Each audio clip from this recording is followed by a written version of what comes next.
Quand on parle des Vikings, tout le monde pense immédiatement à la hache. C'est devenu tellement cliché qu'on en oublie l'essentiel.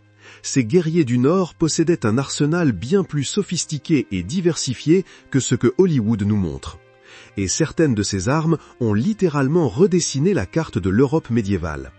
Aujourd'hui, on va parler de 5 armes qui ont fait la différence sur les champs de bataille.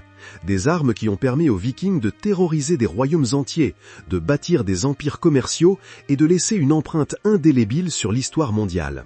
On ne va pas se contenter des généralités qu'on trouve partout. On va rentrer dans le détail, comprendre pourquoi ces armes étaient si efficaces et surtout découvrir les histoires incroyables des hommes qui les maniaient. Attention, on ne parle pas ici de la simple hache de bûcheron que votre voisin utilise pour couper du bois. On parle d'instruments de guerre perfectionnés sur des générations, forgés avec des techniques que l'Europe occidentale ne maîtriserait pas avant des siècles. On parle d'armes qui ont fait trembler des empereurs, renverser des dynasties et changer le cours de batailles décisives. Commençons par l'arme la plus mystérieuse de toutes, celle qui a fait l'objet d'un trafic international, de contrefaçon et dont les secrets de fabrication restent encore partiellement inexpliqués à ce jour. Entre l'an 800 et l'an 1000 de notre ère, une inscription particulière apparaît sur certaines épées vikings, plus Veelebær HT. Ce simple mot, gravé dans l'acier, valait une fortune. Les archéologues ont retrouvé environ 170 de ces épées à travers l'Europe du Nord, principalement en Scandinavie et autour de la mer Baltique. Et quand ils ont les analysées, ils ont découvert quelque chose de stupéfiant. Ces lames étaient fabriquées avec un acier qui n'aurait théoriquement pas dû exister en Europe à cette époque, un acier au carbone d'une pureté exceptionnelle comparable à celui qu'on ne reverrait sur le continent qu'à partir de la révolution industrielle, soit près de 1000 ans plus tard. Comment est-ce possible ? L'acier ordinaire de l'époque, celui qu'on appelait le fer des marais, était rempli d'impuretés. Ces impuretés, notamment le soufre et le phosphore, rendaient les lames cassantes. Une épée pouvait se briser net au premier choc violent. Les forgerons faisaient ce qu'ils pouvaient, mais ils étaient limités par la qualité de leurs matières premières. Les épées Ulfberht, elles, contenaient jusqu'à 1,2% de carbone, ce qui les rendait à la fois dures et flexibles. Elles pouvaient trancher à travers l'os, percer les armures et ne cassaient pas. Sur un champ de bataille où votre vie dépend de la solidité de votre lame, posséder une Ulfberht équivalait à avoir un avantage technologique écrasant. Pendant longtemps, les historiens se sont demandé d'où venait cet acier extraordinaire.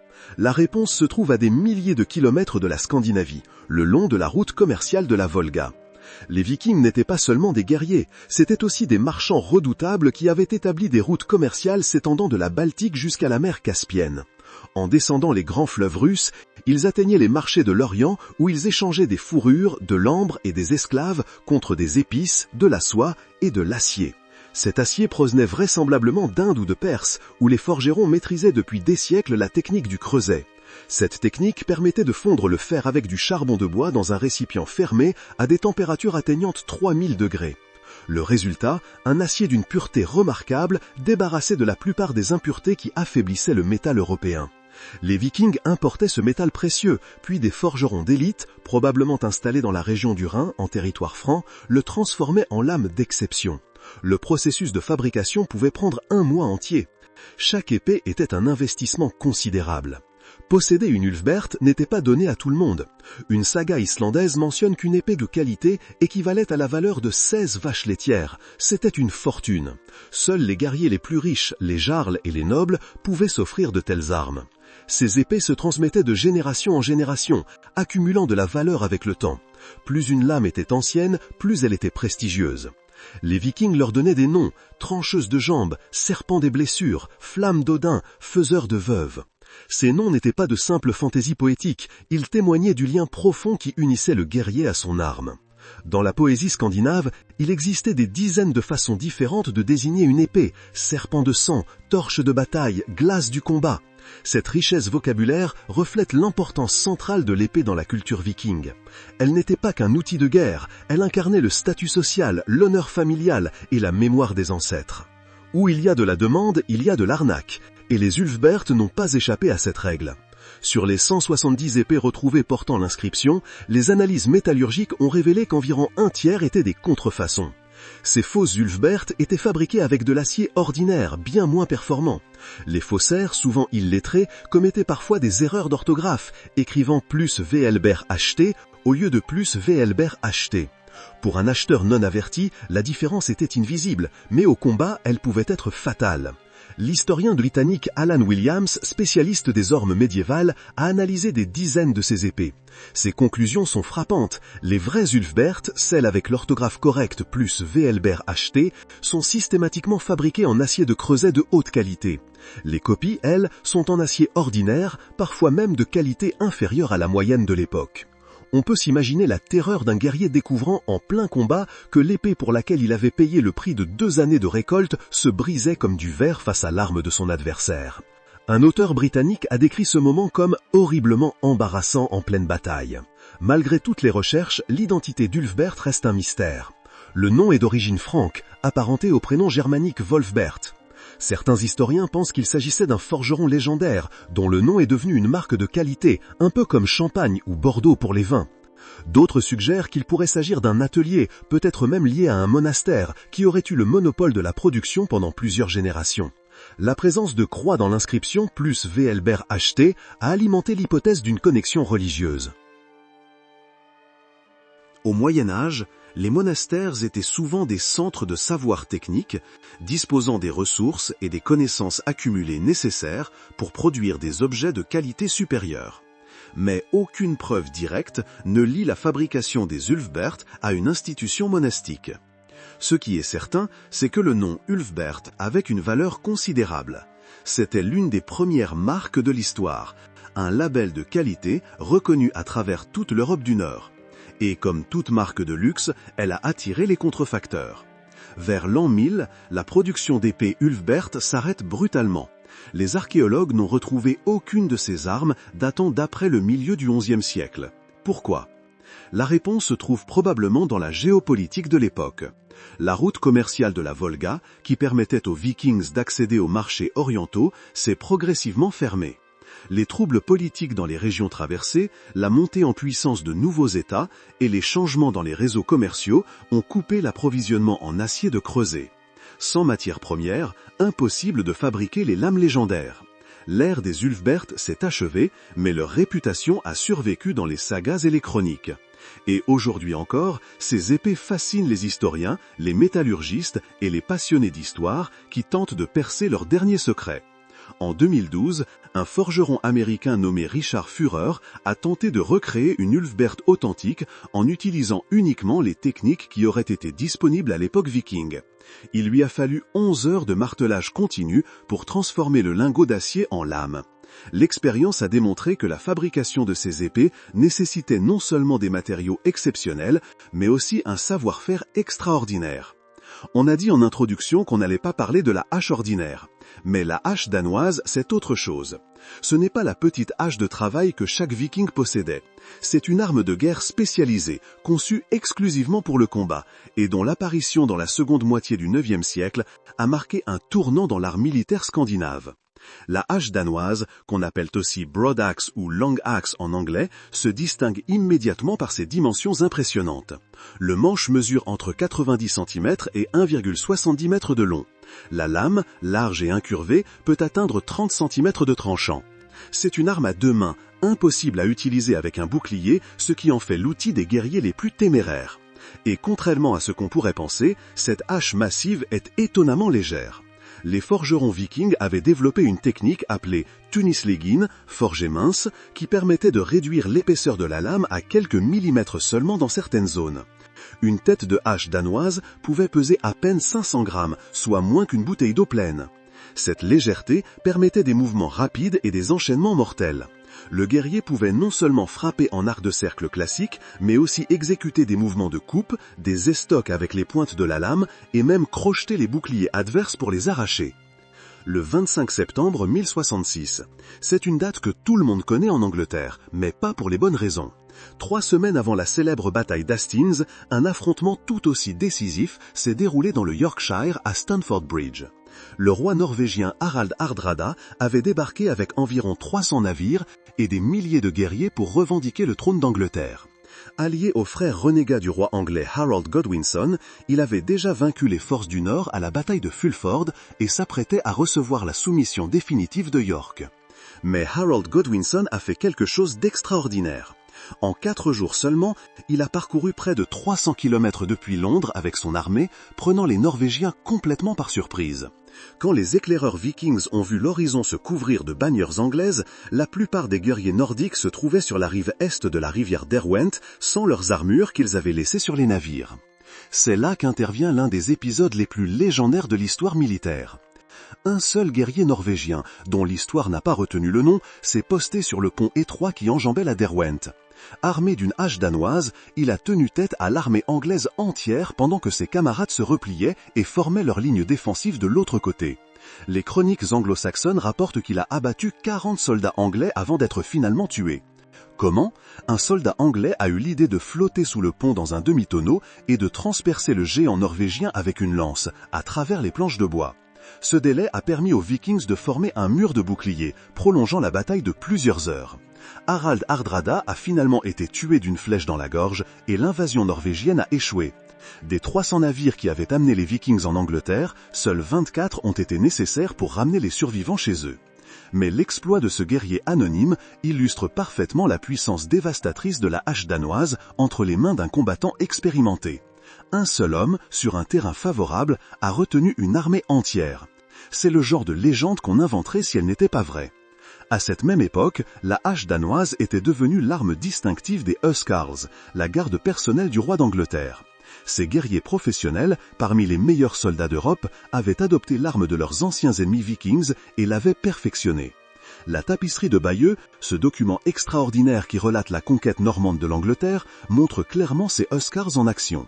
On les voit brandir leurs longues haches, frappant les cavaliers normands et leurs montures avec une efficacité terrifiante. Une scène célèbre montre un Huscarls décapitant d'un seul coup la tête d'un cheval normand en pleine charge. Ces hommes se tenaient au premier rang du mur de boucliers anglais lors de la bataille d'Hastings. Sans armure sur les bras pour ne pas gêner leurs mouvements, ils faisaient tournoyer leurs haches dans des arcs dévastateurs. Les chroniqueurs normands rapportent que le simple bruit de ces lames fendant l'air suffisait à terrifier les chevaux. Malheureusement pour les Anglais, la bataille d'Hastings ne s'est pas terminée comme Stamford Bridge. Après des heures de combat acharnés, le roi Harold a été tué, probablement d'une flèche dans l'œil, bien que les sources divergent, et l'Angleterre est passée sous domination normande. Mais l'histoire de la hache danoise ne s'arrête pas là. Après la conquête normande, de nombreux guerriers anglo-saxons ont refusé de servir Guillaume le Conquérant. Ils ont pris la mer et traversé l'Europe jusqu'à Constantinople, capitale de l'Empire byzantin. Là, ils ont rejoint une unité d'élite qui existait depuis près d'un siècle, la garde varangienne. Cette garde impériale avait été fondée en 988 par l'empereur Basile II avec 6000 guerriers vikings envoyés par Vladimir Ier de Kiev. L'empereur, méfiant envers ses propres compatriotes qui changeaient régulièrement d'allégeance, avait compris que ces étrangers du Nord feraient des gardes du corps parfaits. Ils n'avaient aucune attache dans la politique byzantine, aucune raison de participer au complot de cour. Et leur loyauté s'est révélée absolue. Pendant des siècles, les Varangiens ont protégé les empereurs byzantins, participant à des batailles sur tous les fronts de l'Empire. Les chroniqueurs byzantins les décrivaient comme des barbares porteurs de haches, et notaient avec un mélange de terreur et de fascination qu'ils attaquaient avec une rage aveugle et ne se souciaient ni de perdre leur sang, ni de leurs blessures. La hache danoise était leur arme signature, à tel point que la garde était officiellement désignée comme la Pelekiphoros Froura, littéralement la garde portant la hache. Lors des cérémonies officielles, ils se tenaient de chaque côté de l'empereur, leurs haches reposant sur l'épaule droite, incarnation vivante de la puissance impériale. L'un des plus célèbres Varangiens fut Harald Hardrada lui-même, avant qu'il ne devienne roi de Norvège. Pendant une quinzaine d'années, il a servi dans la garde, combattant en Sicile, en Bulgarie et au Moyen-Orient. Les richesses qu'il a accumulées durant cette période ont financé sa campagne pour le trône norvégien, puis son invasion fatale de l'Angleterre. La garde varangienne a survécu jusqu'à la chute de Constantinople en 1204 lors de la 4e croisade. Même ce jour-là, les derniers Varangiens ont défendu leur section des murailles avec acharnement, fidèles jusqu'au bout à leur serment. Des mentions sporadiques de la garde apparaissent encore dans les sources jusqu'en 1400, mais elles n'étaient plus que l'ombre de ce qu'elle avait été. La hache danoise a marqué la fin de l'ère viking, mais elle a aussi préfiguré l'avenir. Ces principes de conception, long manche, lame large, poids réduit, se retrouvent dans les hallebardes et les vouges qui domineront les champs de bataille européens au siècle suivant. Aujourd'hui encore, la hache figure sur les armoiries de la Norvège, en hommage au roi Olaf II, Saint Olaf, dont l'emblème était une hache. Ce n'est pas une coïncidence si cette arme, plus que toute autre, symbolise l'héritage guerrier scandinave. Si l'épée était l'arme des nobles et la hache celle des guerriers d'élite, la lance était l'arme de tout le monde. C'était l'équipement de base de n'importe quel homme libre scandinave, et la loi l'obligeait qu'à en posséder une. Dans le code de loi du Gulathing, l'un des plus anciens textes juridiques norvégiens, tout homme libre devait disposer au minimum d'une lance et d'un bouclier pour participer à la défense locale. Cette omniprésence pourrait faire croire que la lance était une arme de second ordre. C'est tout le contraire. La lance viking était une arme redoutablement polyvalente, utilisable de multiples façons et intimement liée à la mythologie nordique elle-même. Dans le panthéon nordique, le dieu suprême Odin ne brandit pas une épée ni une hache. Son arme est Gungnir, une lance forgée par les nains, les maîtres artisans de la mythologie scandinave. Selon les légendes, Gungnir possédait des propriétés magiques. Elle ne manquait jamais sa cible et revenait toujours dans la main de son lanceur. Des runes étaient gravées sur la pointe de Gungnir, lui conférant des pouvoirs supplémentaires. Cette tradition s'est retrouvée dans la pratique réelle des Vikings. De nombreuses pointes de lance archéologiques portent des inscriptions runiques, probablement pour invoquer la protection d'Odin ou pour transférer un peu de la magie de Gungnir à l'arme. Le lien entre la lance et Odin va encore plus loin. Avant de découvrir les runes, Odin s'est infligé un sacrifice terrible. Il s'est pendu à l'arbre-monde Yggdrasil pendant 9 jours et 9 nuits, transpercé par sa propre lance. Ce mythe fondateur explique pourquoi les sacrifices humains offerts à Odin impliquaient traditionnellement la pendaison et la perforation par une lance. Plus significatif encore, au début d'une bataille, Odin lançait Gungnir au-dessus de l'armée ennemie en criant « Odin ailleurs Allah !»« Odin vous possédez tous !» Ce geste consacrait les ennemis tués comme offrandes aux dieux de la guerre. Les Vikings reproduisaient ce rituel sur les champs de bataille réels. Avant l'engagement, un guerrier lançait une lance au-dessus des lignes ennemies pour dédier le combat à Odin et invoquer sa faveur. C'était bien plus qu'un acte symbolique, c'était une déclaration sacrée qui transformait la bataille en rituel religieux. Les lances vikings se composaient de 2 éléments, un fer et un manche. Le manche, généralement en frêne pour sa flexibilité et sa résistance, mesurait entre 2 et 3 mètres de long. Le fer, en acier, présentait une grande variété de formes selon l'usage prévu. Les fers à pointe étroite et légère étaient conçus pour être lancés. Un guerrier expérimenté pouvait toucher une cible à plusieurs dizaines de mètres avec une précision remarquable. Ces javelots ouvraient généralement les hostilités, semant la confusion dans les rangs ennemis. Les fers larges en forme de feuilles étaient destinés au combat rapproché. Leur surface de coupe étendue permettait des mouvements de taille en plus des estocs classiques. Certains modèles possédaient des ailerons latéraux qui empêchaient la lance de pénétrer trop profondément, facilitant son retrait après un coup. La longueur du manche donnait à la lance un avantage crucial, la portée. Dans une mêlée, le lancier pouvait frapper avant que son adversaire armé d'une épée ou d'une hache ne soit à distance de combat. C'était particulièrement important dans la formation du mur de bouclier. Le Skaldioborg, le mur de bouclier, était la formation de combat standard des Vikings. Les guerriers se tenaient épaule contre épaule, leurs boucliers se chevauchant pour former une barrière presque continue. Cette formation nécessitait discipline et coordination, mais elle était redoutablement efficace contre les charges de cavalerie et les assauts d'infanterie. Dans cette formation, la lance jouait un rôle central. Les guerriers du premier rang portaient généralement des armes plus courtes, épées ou haches, mais ceux des rangs arrière utilisaient des lances longues qu'ils pointaient par-dessus les têtes de leurs camarades. Cette configuration créait une forêt de pointes d'acier devant le mur de bouclier. Tout ennemi tentant de charger la formation devait d'abord traverser cette zone mortelle. Les lances pouvaient aussi servir à désorganiser les formations adverses en ciblant les jambes des chevaux ou en accrochant les boucliers pour les arracher. Offensivement, le mur de bouclier pouvait avancer lentement mais inexorablement. Les lances pointaient vers l'avant comme un hérisson géant. Les Vikings utilisaient cette technique pour percer les lignes ennemies ou pour repousser un adversaire vers un terrain défavorable. Les sagas islandaises regorgent de références aux lances et à leur utilisation. L'une des plus célèbres se trouve dans la saga de Njal, qui raconte les exploits de Gunnar Amundarson, l'un des plus grands guerriers de l'Islande médiévale. Lors d'une attaque contre sa ferme par des ennemis supérieurs en nombre, Gunnar se défend principalement avec son arc, mais sa lance joue aussi un rôle crucial. Il l'utilise pour repousser les assaillants qui tentent d'escalader les murs, transperçant plusieurs d'entre eux avant d'être finalement submergés. Les sabbats mentionnent aussi des guerriers capables d'attraper les lances ennemies en plein vol et de les renvoyer immédiatement vers leurs adversaires. Ce genre d'exploit, qu'il soit réel ou exagéré, témoigne de l'importance de la maîtrise de la lance dans la culture guerrière viking. Ce qui distingue fondamentalement la lance des autres armes vikings, c'est son accessibilité. Fabriquer une pointe de lance nécessitait bien moins de métal qu'une épée ou une hache de guerre. N'importe quel forgeron de village pouvait en produire. Le manche ne demandait qu'un morceau de bois droit et solide. Cette économie de moyens signifiait que même le paysan le plus modeste pouvait posséder une arme de guerre efficace.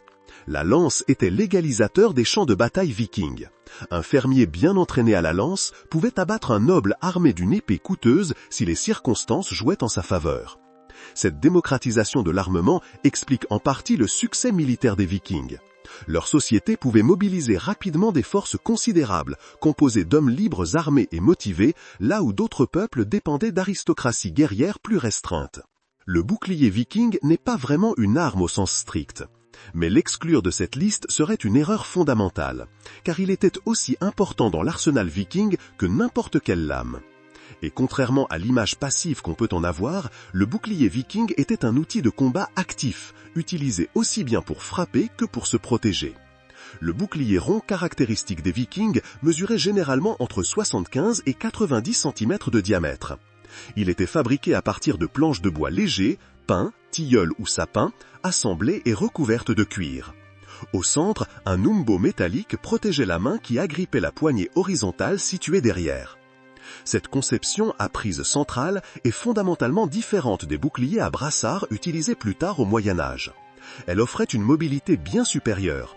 Le guerrier pouvait déplacer rapidement son bouclier dans n'importe quelle direction, le faire pivoter pour dévier les coups et même l'utiliser comme arme offensive. Les combattants vikings utilisaient leurs boucliers de multiples façons agressives. L'umbo central, souvent pointu ou conique, pouvait servir de poing américain géant pour frapper le visage ou le corps de l'adversaire.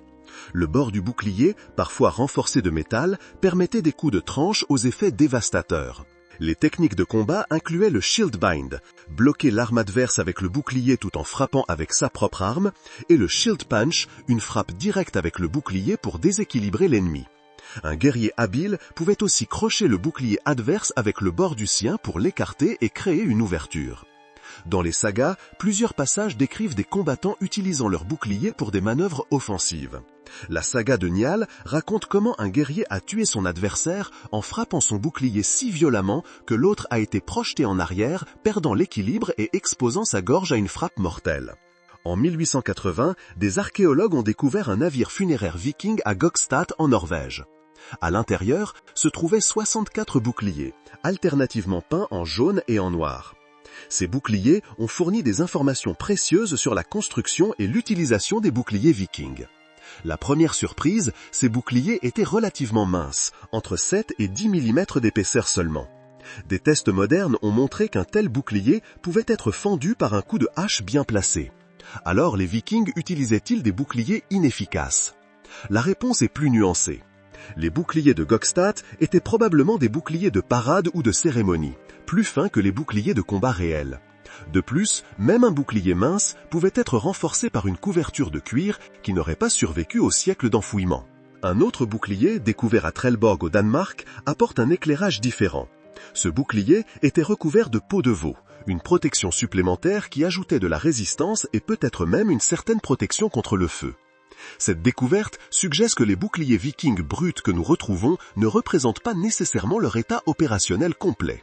Pendant des décennies, l'image du mur de boucliers vikings, ces guerriers serrés épaule contre épaule, leurs boucliers formant une muraille continue, a dominé notre compréhension du combat viking. Les séries télévisées comme Vikings ou The Last Kingdom ont popularisé cette vision spectaculaire. Mais des recherches récentes remettent en question cette image.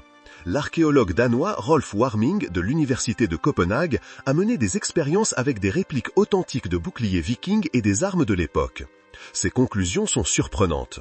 Selon Warming, le mur de bouclier statique tel qu'on l'imagine dans la culture populaire aurait été tactiquement désavantageux. Les tests ont montré qu'un bouclier viking subissait plus de dommages en position statique passive que lorsqu'il était utilisé activement pour dévier les coups. De plus, les sources écrites de l'époque viking ne fournissent aucune description détaillée de cette formation. Warming suggère que les Vikings combattaient dans des formations plus souples, utilisant leur bouclier de manière dynamique plutôt que comme un mur fixe. Le terme Skaltborg apparaît bien dans les sources, mais il pourrait désigner simplement une concentration de guerriers avec bouclier plutôt qu'une formation rigide spécifique. Cette théorie ne fait pas l'unanimité. D'autres historiens soulignent que le mur de bouclier est mentionné dans des sources contemporaines, notamment dans le poème anglo-saxon The Battle of Maldon, qui décrit clairement une formation de Bordwell, mur de bouclier, face aux envahisseurs vikings.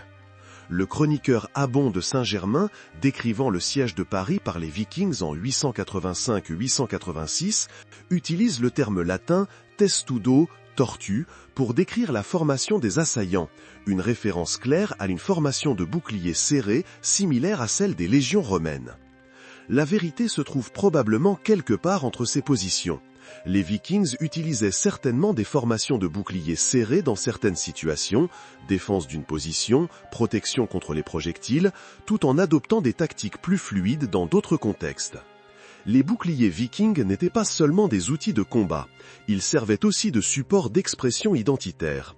Les motifs peints sur les boucliers, croix, roue solaire, motifs géométriques, permettaient d'identifier les groupes de guerriers sur le champ de bataille. Certains boucliers portaient des emblèmes familiaux ou claniques, ancêtres lointains de l'héraïque médiévale qui se développerait plus tard en Europe. D'autres arboraient des symboles religieux, qu'ils soient païens ou, plus tard, chrétiens. La couleur elle-même avait une signification. Le rouge était fréquent, associé au sang et à la guerre. Le noir évoquait la mort. Le blanc pouvait signifier la paix. Des boucliers blancs hissés sur un navire indiquaient des intentions pacifiques. Les boucliers accompagnaient les Vikings jusque dans la tombe. De nombreuses sépultures contiennent des restes de boucliers, témoignant de leur importance dans l'identité guerrière. Sur les navires funéraires, les boucliers étaient souvent disposés le long du bastingage, créant une dernière démonstration de force pour le voyage vers le Valhalla. Cette pratique funéraire a d'ailleurs préservé certains des meilleurs exemples de boucliers vikings que nous possédons aujourd'hui. Sans ces traditions, notre connaissance de ces armes serait bien plus limitée. Contrairement aux idées reçues, les Vikings maîtrisaient parfaitement l'archerie. Leurs arcs longs, fabriqués en if, frêne ou orme, mesuraient jusqu'à 2 mètres et pouvaient atteindre une puissance de traction de 40 kg. Les fouilles de Hedeby, grande cité marchande viking, ont révélé des fragments d'arcs confirmant cette expertise, bien avant que les archers anglais ne deviennent célèbres à Crécy ou Azincourt.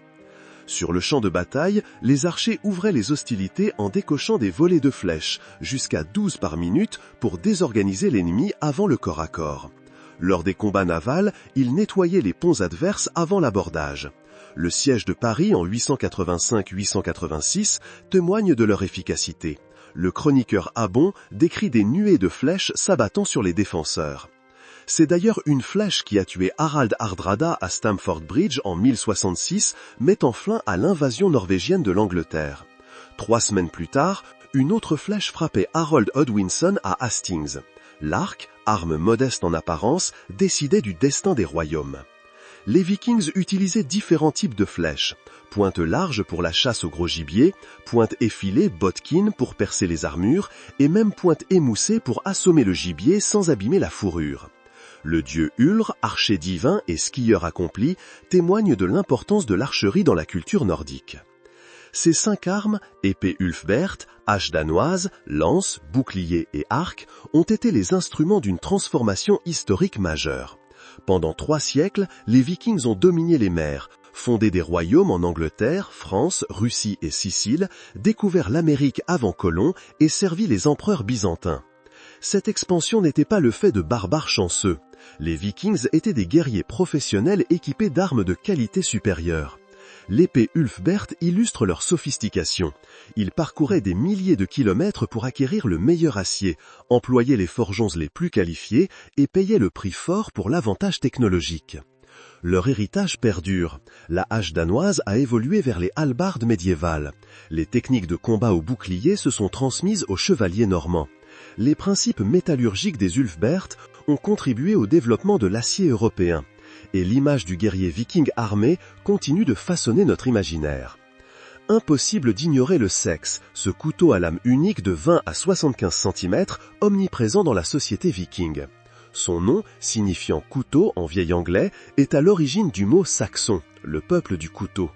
Ce n'était pas une arme spécifiquement nordique, mais les Vikings l'ont adoptée avec enthousiasme. Dans la vie quotidienne, le sexe servait à tout. Couper la nourriture, écorcher les animaux, tailler le bois. Même les esclaves pouvaient en porter un. C'était le couteau suisse de l'époque. Mais un sexe bien aiguisé tuait efficacement. La saga de Njal raconte comment Kol Skeggar a tranché la jambe de son adversaire Kol avec son sexe, lui demandant ironiquement si ça l'avait touché. Les archéologues distinguent plusieurs types, le short sex, utilitaire, le long sex, proche de l'épée courte, et le broken back sex, avec son dos anguleux conçu pour percer les armures de mailles. Porter un sexe symbolisait la liberté, seuls les hommes libres avaient ce droit. Les exemplaires de qualité arboraient des incrustations de métaux précieux et des gravures runiques, transformant un simple outil en objet de prestige. Dans les tombes vikings, les sexes accompagnent fréquemment les défunts, témoignant de leur importance identitaire. Les Vikings n'étaient pas que des guerriers. Marchands, explorateurs, poètes, artisans, leurs navires étaient des merveilles d'ingénierie. Leur système juridique préfigure les démocraties modernes, leur art reste d'une beauté saisissante. Mais c'est par leurs armes qu'ils ont marqué l'histoire le plus profondément. Ces épées, haches, lances, boucliers et arcs ont redessiné la carte de l'Europe, porté des hommes vers la gloire ou la mort, forgé des empires et détruit des royaumes. Aujourd'hui, ces armes reposent dans les musées du monde entier. Leur histoire nous fascine toujours, nous rappelant que le passé vit dans les objets que nos ancêtres nous ont laissés et dans les récits que nous continuons d'en faire.